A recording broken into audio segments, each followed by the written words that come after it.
Donc pour l'exercice 1, on vous donne du coup deux nombres complexes. Donc un nombre complexe d'affixe ZA donc qui est A moins I et un nombre complexe d'affixe ZB donc qui est égal à 2 plus 3I. Donc la première question, donc il s'agit en fait de calculer les expressions qu'on vous donne. Donc par exemple ZB au carré. Donc ZB au carré, je vais simplement faire 2 plus 3I le tout au carré. D'accord. Donc du coup ça va faire 2 au carré plus 2 fois 2 fois 3i, d'accord, plus 3i le tout au carré. Donc ça va faire 2 au carré, donc 4. Ensuite 2 fois 2, 4 fois 3, 12. Donc 12i. Et après, donc le carré qui va donc aller sur le 3, donc ça fait 9. Et après, donc i au carré. Alors, la seule différence avec avant, quand on fait des calculs littérales au collège avec donc une variable qui était x, là la différence c'est que du coup, dès qu'on va avoir un i carré, ça va simplifier et ça va faire moins 1. D'accord? Donc, cette chose-là va valoir moins 1. Donc au final, le 9i carré va valoir moins 9. Donc ça va faire donc 4 plus 12i, donc moins 9. Et finalement, je me retrouve avec 5 plus 12i. Et ça, c'est le résultat final. On a bien la forme, donc une partie réelle plus une partie imaginaire. Ensuite, on vous demandait de faire ZA fois ZB. Voilà, ça va être la même chose. Donc ça va faire 1 moins i facteur de 2 plus 3i. Donc bah là, je vais faire une double distributivité comme habituellement. Donc 1 fois 2 plus 1 fois 3i moins i fois 2. Et après, donc, plus donc moins i plus moins i fois 3i. Alors, je peux le dire directement, ça fait moins i même, c'est peut-être plus simple. Donc moins i fois 3i. Alors ça va faire du coup donc 2, ensuite plus 3i, moins 2i, et après là c'est pareil, on va se retrouver avec moins 3i au carré, et i au carré du coup ça fait moins 1. Donc ça fait moins 1. Donc finalement ça va faire donc du coup 2. Alors 3 moins 2i, donc plus i. Et après donc plus 3. Donc finalement ça va faire donc 5 plus i. Alors on vous demandait une troisième chose ensuite, on vous demandait de calculer ZA sur ZB. Alors ZA sur ZB, donc du coup on va donc avoir 1 moins i sur 2 plus 3i. Alors l'idée en fait c'est de supprimer les i au dénominateur parce que ça ne nous arrange pas du tout. Nous ce qu'on veut vraiment c'est mettre sous la forme comme pour les autres, donc d'une partie réelle plus une partie imaginaire. Donc la méthode pour ça, ça va être de multiplier en fait par le conjugué. Donc du coup le 1 moins i sur 2 plus 3i, pour faire disparaître les i en bas, je vais multiplier du coup par 2 moins 3i. Alors en haut c'est pareil. Alors pourquoi je fais ça? C'est parce que simplement si j'ai un nombre complexe, a plus bi, d'accord, son conjugué du coup c'est a moins bi, c'est-à-dire que je change le signe. Donc le conjugué on lui met une barre dessus. Je change de signe, d'accord? Et si je multiplie ça ensemble, comme je vais faire ici, hein, donc là le 2 plus 3i et le 2 moins 3i, donc ça c'est un nombre complexe et son conjugué. Donc si je fais z fois z bar, donc z fois le conjugué de z, dans ce cas-là, je vais me retrouver avec a carré plus b carré directement. C'est une identité remarquable. Donc du coup, vous voyez ici que bah, j'ai plus qu'à prendre le 2, je vais passer au carré. J'ai plus qu'à prendre le 3, je vais passer au carré. Et là, l'avantage, c'est qu'il n'y aura plus de i du coup. Et c'est vraiment ce que je veux. Alors du coup, je vais le faire. Donc en haut, bon, là, je suis obligé de multiplier après manuellement, mais je le ferai ensuite. Et en bas, donc du coup, je vais prendre 2 au carré, plus du coup le 3, directement au carré. Et on ne met pas du tout le i dans le carré, on met que le petit b. Et là, du coup, je fais supprimer les i en bas. Je développe en haut. Alors en haut, du coup, ça va faire donc 1 fois 2. Ensuite, moins 1 fois, bon, 1 fois 3i. Ensuite, après, donc moins i fois 2. Et après, donc moins i fois moins 3i. Donc le tout divisé, donc par combien? Donc 2 au carré, et bien, ça fait 4. Et 3 au carré, du coup, ça fait 9. Donc du coup, je me retrouve avec 4 plus 9 ici. Et finalement, donc si je calcule tout ça, donc ça va me faire du coup 2, moins 3i, moins 2i, et après donc plus 3i carré. Le tout divisé par 13. Donc je vais continuer ici. Alors c'est équivalent donc à ZA sur ZB. Donc qui va être égal. Alors du coup ça va faire, alors i au carré ici, ça va faire moins 1, d'accord? Donc finalement, le 3i carré va donner moins 3. Donc 2 moins 3, donc je vais faire 2 moins 3 ici. Ensuite, le moins 3i, moins 2i, donc moins 5i.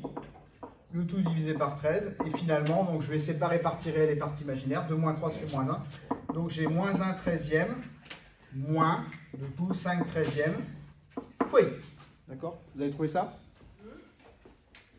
On vous demande de prendre ZA, d'accord, et de le mettre à la puissance 16.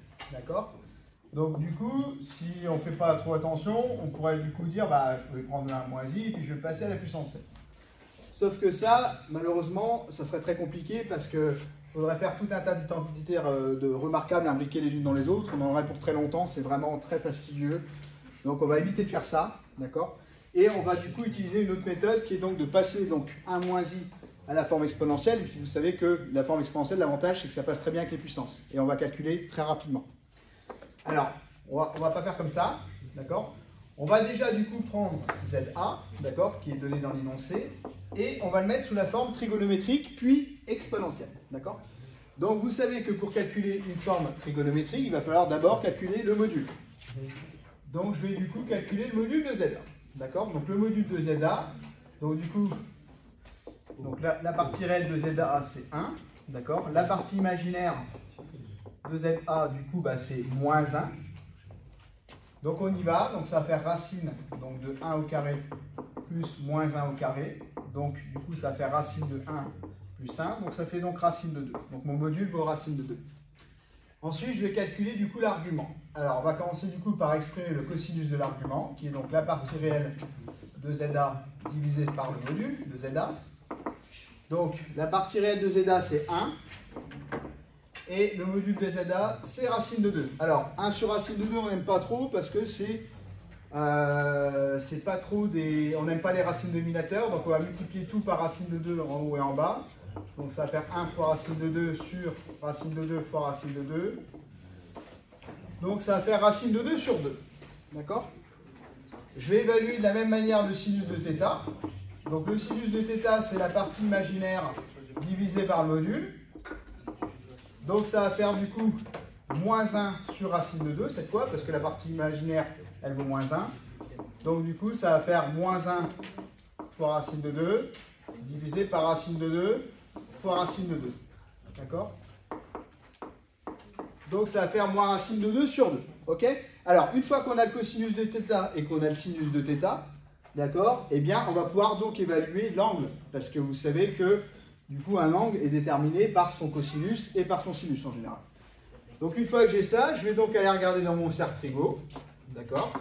Et là, si je regarde dans mon cercle trigo, rapidement, donc j'imagine, si j'ai un cosinus de racine de 2 sur 2, donc du coup, je peux avoir deux angles qui sont possibles. Là, donc cet angle-là, d'accord? Et cet angle-là.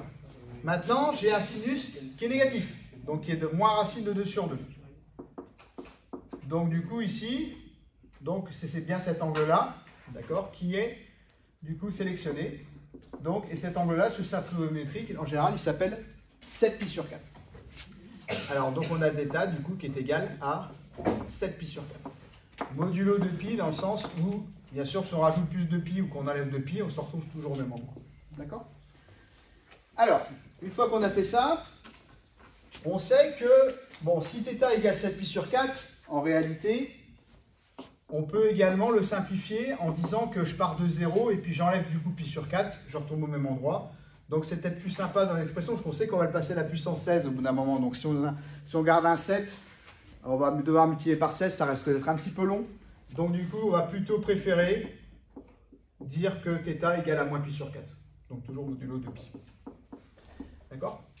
Alors, maintenant que j'ai ça, je peux donc dire que ZA, bah, du coup, ça va être égal, donc vous savez que c'est module de Z fois cosinus θ plus I sinus θ. D'accord?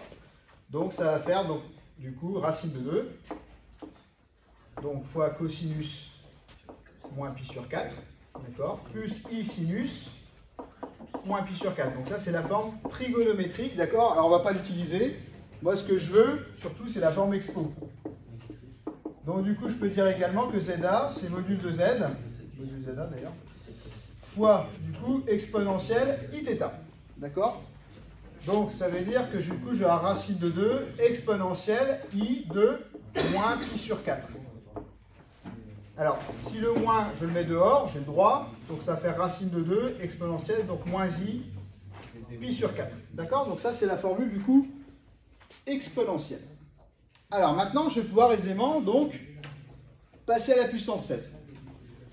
Donc, ainsi, donc je vais avoir du coup ZA à la puissance 16, d'accord, qui va être égal à racine de 2 exponentielle moins i pi sur 4, d'accord, à la puissance 16. Donc du coup, la puissance 16 va se distribuer à la fois sur racine de 2, mais elle va se distribuer aussi sur l'exponentielle. Donc ça va faire du coup racine de 2 à la puissance 16 fois, et du coup le 16 ici, vous savez qu'exponentielle de quelque chose à la puissance 16, le 16 va arriver en multiplicateur à côté, dans l'exponentielle. Donc ça va faire exponentielle de moins i pi sur 4 multiplié par 16. D'accord? Donc racine de 2 à la puissance 16, c'est comme 2 à la puissance 8, parce que vous savez que racine de 2 au carré, d'accord, ça fait 2. Donc là, du coup, ça me fait 2 à la puissance 8. Sinon, vous pouvez carrément pas vous embêter à marquer 2 puissance 8, mais à ce compte-là, vous prenez carrément la calculatrice, si vous pouvez, et ça vous fait directement 256. 256, c'est bien 2 puissance 8, d'accord? Et après, une fois que j'ai fait ça, donc du coup ici, le 16 va multiplier, donc le pi, il va être divisé par 4, donc je vais obtenir exponentielle de moins i 4pi, d'accord? Sauf que, sur cette trigonométrique, vous savez que, vu que le 0 est là, donc le 2pi va arriver là et le 4pi aussi. Mais c'est pareil dans l'autre sens, le moins 2pi va arriver ici, le moins 4pi va arriver également ici. Donc ça veut dire qu'en fait, exponentielle de moins i 4pi, c'est du moins qu'exponentielle de 0 finalement, parce que l'angle il est au même endroit. Donc du coup je vais le marquer. Donc ça va faire ZA à la puissance 16, donc ça va faire 256, multiplié du coup par exponentielle de I0, parce que c'est carrément l'angle 0. Et exponentielle de I0, c'est comme exponentielle de 0, ça fait 1. Donc finalement, mon résultat final, c'est 256. Alors c'est assez étonnant, mais effectivement, si on passe ZA, donc, qui est égal à 1 moins I, donc à la puissance 16, on retrouve un nombre réel pur.